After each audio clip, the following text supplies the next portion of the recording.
What is going on, guys? Slade TV, and yes, we are here. Today's the day. I've got time to spend on both these consoles, and I'm going to do a comparison video slash versus video of my experience with both consoles, what I like, what I don't like, pros and cons, which one I would choose if I was to only have one. And yeah, I think I have a lot to say, so I would rather just jump into the video. Let's do pros for the Xbox first. The Xbox is stronger. We know this. It's not a big secret, and it's a powerhouse. It's built like a mini PC, and just design-wise, it's cool. I like that. We'll talk about design later. And yeah, it's a stronger console. Next, we have Game Pass Ultimate. So Game Pass Ultimate is basically a subscription every month, $15 a month. What you get with it is Xbox Live Gold, all the benefits that entails, and Game Pass. Game Pass basically gives you access to a library of over 200 games dating back to Xbox 360, maybe even Xbox. And it also comes with EA Play, so whichever games are included in that, like they just added Star Wars Fallen Order. To me, that's a big deal because it was a game I would have paid to play, and now it'll be included with everything. So you have a lot of games when it comes to backward games, all the Halos, all the Gears, Forza, basically anything you could think of that is in Microsoft's catalog, you have instant access to. Next, we'll be talking about the controller, specifically one feature on this controller that a lot of people don't seem to talk about: zero latency. This is the only controller for consoles that has zero latency, and what that means is there is no loss in time from when you press a button and the reaction in the game.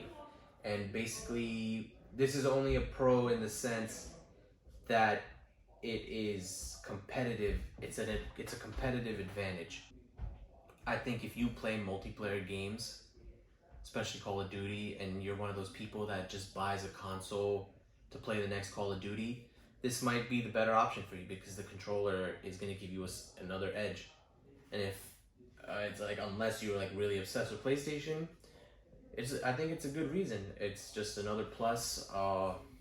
In the sense of competitive gaming as well, I prefer the analog placement to be like this because your hand naturally falls on this analog stick here, because here you have the buttons, but you only toggle the camera with the right one, but with the left one is where you do all the action. So it just feels more natural. Maybe that's a personal preference. Even though I've been playing on PlayStation for a while now, I haven't used the Xbox in a while before this, I still think that just it falls on the hands. It's more comfortable that way. Another big deal, this console supports 1440p. I know what you're thinking, if they're both 4K consoles, what does that matter? Some people don't have 4K displays. Some people use monitors that do 1440p and 120 frames per second. Also, another thing, this console without HDMI 2 is outputting 120 frames on 1440p, which is a pretty big deal. And PlayStation does not offer a 1440p option. You're either playing at 4K or you're playing at 1080. Another thing to keep your mind on when you're buying this is if you're using a monitor, like a 1440p monitor, this might be the better option for you. And off rip, you can hop into 120 on Warzone. I don't know if that's happening for Cold War yet, but just in Warzone alone, you can get better frames out of it if you have the monitor that supports it. Just an edge in competitive gaming in general in the Xbox this generation. UI and customization. Now, user interface is a personal opinion, so I don't want to say this has the better UI. In my opinion, it's a little cleaner and less complicated. And when I say complicated, we're talking very minuscule because the PlayStation isn't too complicated either. It's really just about what you use. But for me, I would prefer to use the UI on this. And in terms of customization, what I mean is you can rearrange your games however you want. You can choose backgrounds. There's a lot of little things you can do in this that you can't even change a background on the PlayStation. So I guess something to keep in mind if you're into customizing your console and like trying to make it yours and add that little flair to it, give it a little personality. I would give it to the Xbox. This is only one, and it has a disc. Now, I don't count the Series S in the sense that it's like a starter next gen console, but the discless and the disc and the X are both in the same category of like the full next gen experience. This one kind of just took that disc and like it gave it to you in a sleek way. The reason I opted out of the disc on the PlayStation 5 is because that disc slot is ugly. It makes the console look really trash. I like the sleek look, but when you add that disc slot to it, it gives it like a weird, bulky, unnatural, just edge coming out of it, and I don't like that. So the fact that they made the decision for me and gave me a disc at the same time and put it in this little box, PC-like design, just makes everything a lot easier. Speaking of design, another preference thing, I like both, but the pro about this, it's very low key. You could kind of throw it anywhere and it'll just blend in. It's built like a mini PC desktop, and it'll be low key anywhere. So if you have a setup where you're not really basing the setup around your console, which a lot of people don't, then this will be fine to just blend in somewhere. The PlayStation, it's a little louder. You gotta make the space for it, otherwise it'll look very out of place and it'll look very weird. Another pro, just on launch, this Xbox has SSD expansion available. On top of having more space available on the first day, after you install your interface and everything that comes with it, this will leave you with about 875 gigs of SSD, whereas the PlayStation will leave you with like 625 or 650, and that is not a lot. You download Warzone in 2K and you've pretty much already fleshed out your console. The SSD, the expansion storage that you use is only for your backwards compatible games, your old gen games in other words, and storage is a little shaky on the PlayStation as of right now. People are struggling to find ways to fit everything, deleting games, which I don't mind doing. I don't mind deleting a game and then just reinstalling it. But for people who have crappy internet, that's really a struggle. So you don't want to, if you live somewhere where you don't have good internet, storage might be a problem, and deleting and re-downloading games might be a hassle. On the Xbox, on top of the fact that you start off with more storage, and some people might be thinking, it's not that big of a deal. The extra 150, that could be Warzone, that could be 2K. That could be one whole game that this console is not giving you on launch. And on top of that, the most important thing is that Microsoft gives you an option from launch day. They sell their own brand SSD expansion that you just slide into the back. It's like a memory card. You just slide it in, problem solved. Xbox, PlayStation, besides the fact that it's coming out at a later day, it is also, you're gonna have to open the console up, and even though it is kind of easy for someone who's not super tech savvy, it might still be a little annoying because first they have to announce which SSDs are compatible with their SSD for expansion, and then once they give that list, then you will be able to open your PlayStation up. Gotta take the faceplate off, insert the memory, and it might be a slightly more complicated process than sliding a memory card in. So for people who are worried about storage, Xbox also takes that. All right, let's talk about the pros of the PlayStation 5. Of course, off rip, the first thing that comes to mind, this controller. This controller is phenomenal. This controller is the best controller I've ever held in my hand, for sure, without a doubt. It's very comfortable. Like, somehow this controller is heavy but light at the same time. It's beautiful. I love like the clear buttons, and the biggest thing, of course, is the immersion that this controller provides via their dual haptic feedback, everything, whatever resistance triggers, everything about this if you're playing a game, it makes you feel more like a part of the game. And between the vibrations, the stress of the trigger, for example, like you're pulling a bow and arrow, you can kind of feel everything. You just feel like you're part of the game. And just comfort wise, look wise, definitely the best controller I've ever used. So for playing story mode games, I would prefer to play it on this. But I will throw in that I also would want to play them on Xbox because they have gamer score. This is just like a personal thing. I like the idea of gamer score. I like that your achievements in the game mean something. The trophy system for some reason felt very meaningless to me.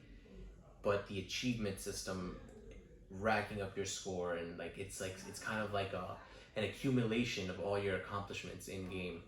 And it's cool because everybody could see it. Everybody could compare their stats in a more easier way than you could do it on PlayStation.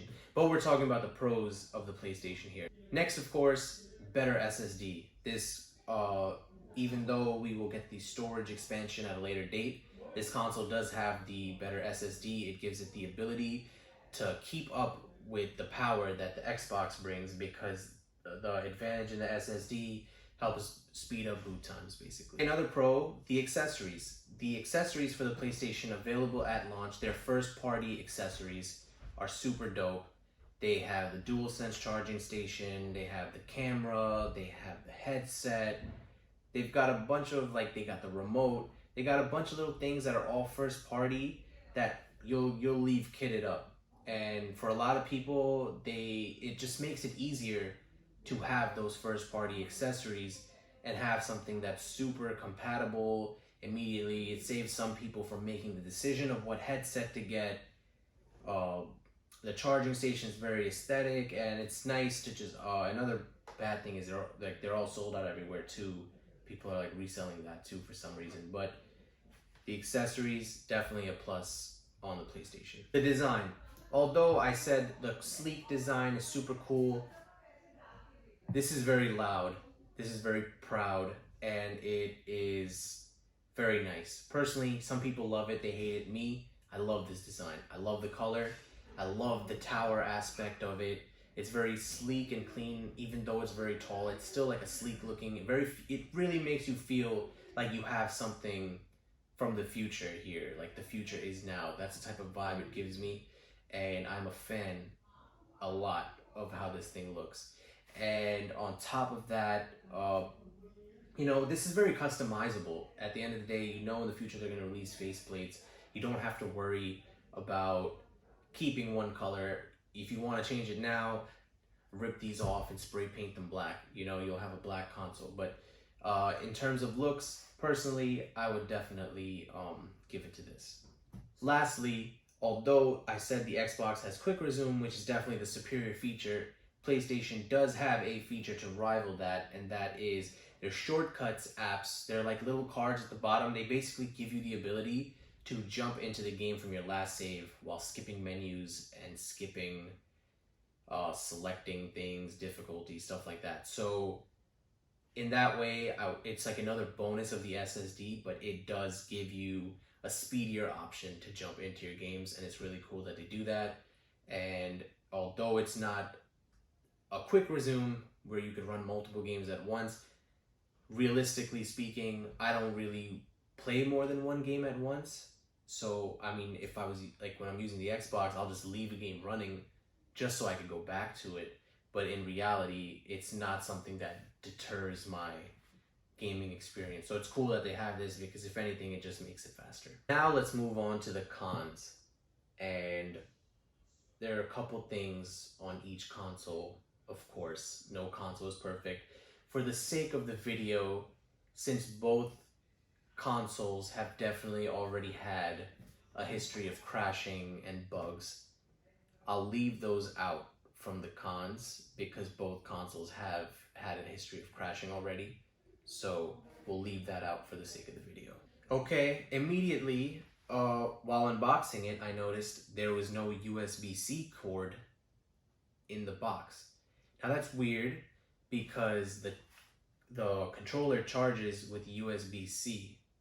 So it was kind of interesting that it didn't come with the USB-C cord. I don't know if it's just me.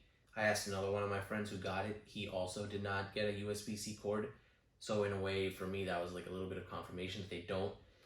Which is like, next con, there is no USB-C port on this Xbox either, which is weird. And while I'm saying it to you, I'm like, can I confirm that one more time? And yeah, it doesn't have a USB-C port on this, and that's a little weird because the controller, like I said again, has USB-C. The only way you use it is with the USB-C to USB 3.0, and that's fine. It's just, when I'm thinking of cons here, I'm just gonna say that because even though the charger that this comes with is a USB-C to USB-C 3.0, they provide it, albeit that you need it to connect the controller, and this one primarily uses batteries, which is another con, by the way. Alright, it's fine. It's just a cable. Next will be that although I prefer this UI, and it's not a big deal, but it's still a con that when I read it, I thought about, oh wow, that's kind of crazy. The user interface is 1080p. While in still images, 1080p versus 4K is not a big deal, my guess is that they cut on the still menu items being 4K, maybe to save some space, maybe to make it easier to launch games. Like, you know, they probably, I'm sure they worked the kinks out, but I think it's worth noting that the user interface is 1080p. No games. Yeah, the Xbox really did not come with any games that are AAA exclusives, and they delayed Halo. I get their reasoning for it. They released like a picture from the game. This is what I think is the reason.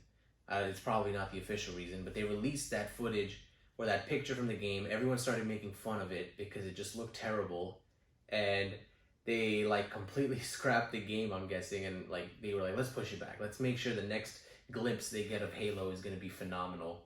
So kind of my thing is, there are a lot of games for both platforms. Besides Spider-Man, really personally for me, I don't care because I'm going to be playing Assassin's Creed, I'm going to be playing 2K, and any other story mode game that's backward compatible that I'll go play is on both platforms. But yes, it doesn't technically have any exclusives at the moment. So this console on Assassin's Creed Valhalla does drop frames, while the PlayStation 5 holds a steady 60 for majority of it. Maybe it drops like 55 the most, but this console, while playing just Valhalla, has been dropping to like 1440 while playing in 4K. So it's worth noting that, I don't know why that's a thing, because Valhalla is supposed to be optimized for the Xbox, and I don't know the technical reason, but it's a con. So I'm gonna have to throw that in there. Frame rate dropping, and it might be in other games too. The thing that I feel like kind of correlates with that is for some reason, the game developers have not started optimizing games for this system. I don't know if it's because it's stronger. I don't know what the reason is, but there are a lot of games that need patches that they don't need on the PlayStation 5 to output their full resolution on this. So it's not a big con in the sense that it's something that will be fixed, but it's worth noting whatever hardware that Microsoft is using, there is some type of kink that developers need to work out to get the most out of the games on the Xbox. This is a pro or a con depending on who you ask. Batteries in the controller, for me, that's not it. It's weird. You gotta go buy a plain charge kit if you want to get rid of that. But the Xbox mostly is like, the controller is meant to be used wirelessly. For some reason, when I play PlayStation, my wire is always connected. I'm always charging it. But that doesn't happen on Xbox. The only good thing about the batteries is that in an emergency, if you always charge it or whatever the case may be, batteries you could always find lying around the house, and it's a good backup option if you just want to keep playing. Like, your controller dies, you can't find the wire, you got a dead wire, and instead of like completely not being able to play, you could just plug in some batteries and like get straight back into the action. cons for the PlayStation 5. And immediately just correlates with the rest of the stuff I've been listing. Not a fan of the UI. The fact that I can't customize it really rubs me the wrong way, because even on the PlayStation 4, I could change my background image. I feel like changing your background is just part of making the console making what you're looking at like feel more customized.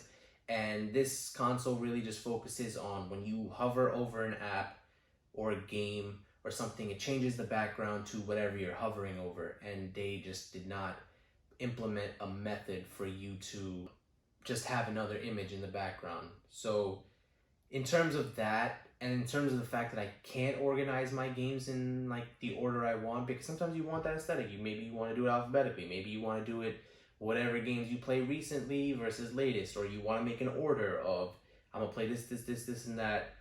You can't really change that. Sure, you can do it alphabetically, so scratch that.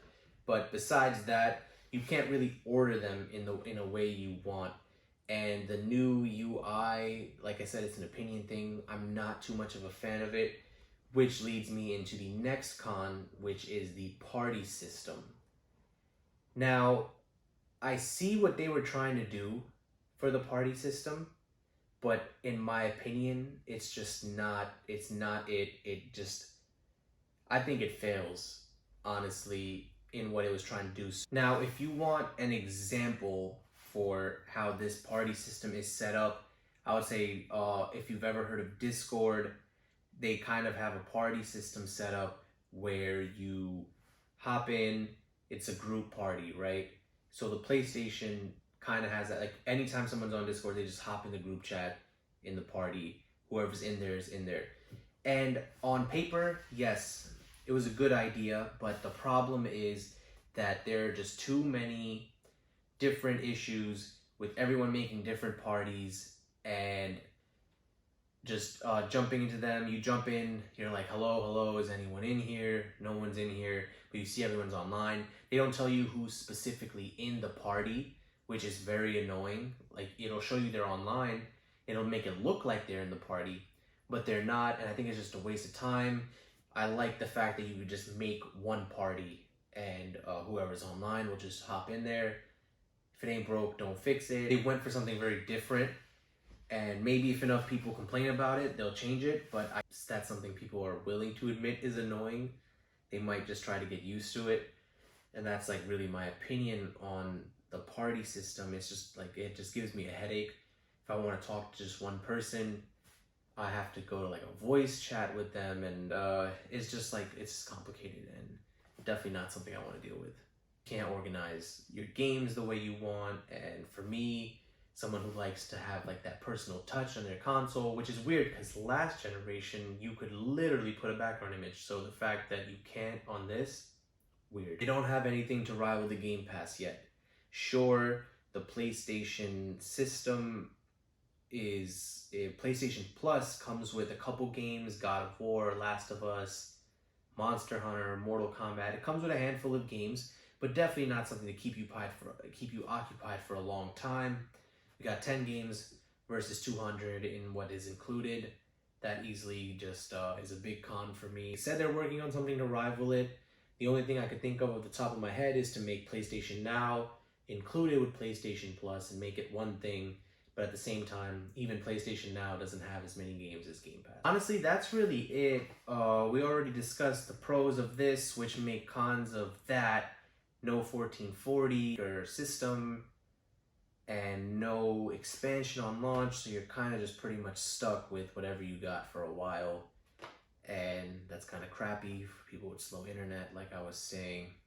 So now, for both consoles, gotta make a decision. If I could only keep one, which one am I keeping? You know, and it's a hard decision because both consoles kind of balance out and do things the other can't. And a part of me is like, you know, this controller, the best controller ever.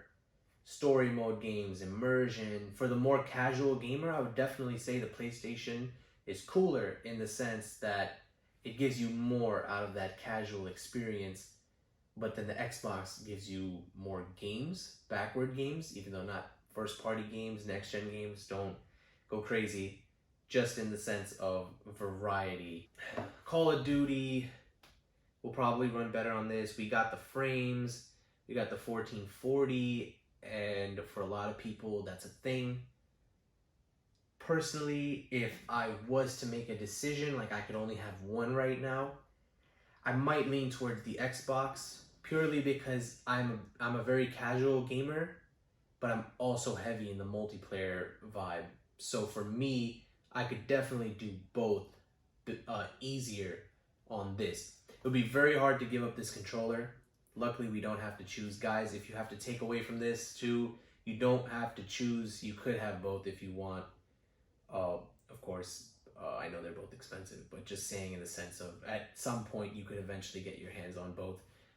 Don't worry about only picking one. I would choose this because I could do both, plus have a better multiplayer experience. And for multiplayer people, you get Gears and Halo 2, which are like, Gears is my favorite game. So, you know, just to be able to play Gears again, which I haven't because I've been on Sony for a couple years. Never played Gears 5 and until I got back on here. So personally, Xbox might be it for me. It would be hard to say goodbye to the controller. If there's another takeaway, is the real home is where your friends are. So if all your friends are on Xbox, of course you're gonna have more fun on Xbox and it'll make you more lean towards Xbox. If you have more friends on PlayStation, you're gonna lean towards that.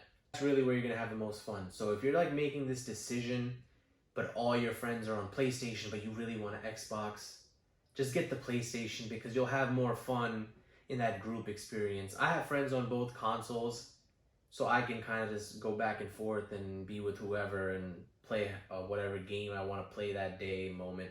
Go with where your friends are because you'll have more fun.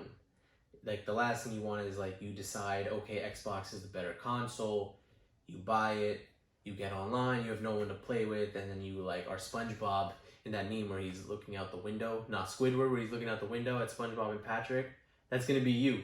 You're just gonna be there like, oh, y'all having fun over there, but my Xbox is better, in your opinion. You know, like, I would recommend just going where most of your friends are, and if your friends are all like making a group decision, then, you know, maybe try to persuade them if they're all like leaning towards one system. At the end of the day, we got blessed with really good consoles, really good hardware at a really good price. It's really my review. I feel like I blabbed on way more than I thought I would. And thank you for watching. Let me know what console you would pick. Like, subscribe, comment always, and let me know if I missed anything, and thank you.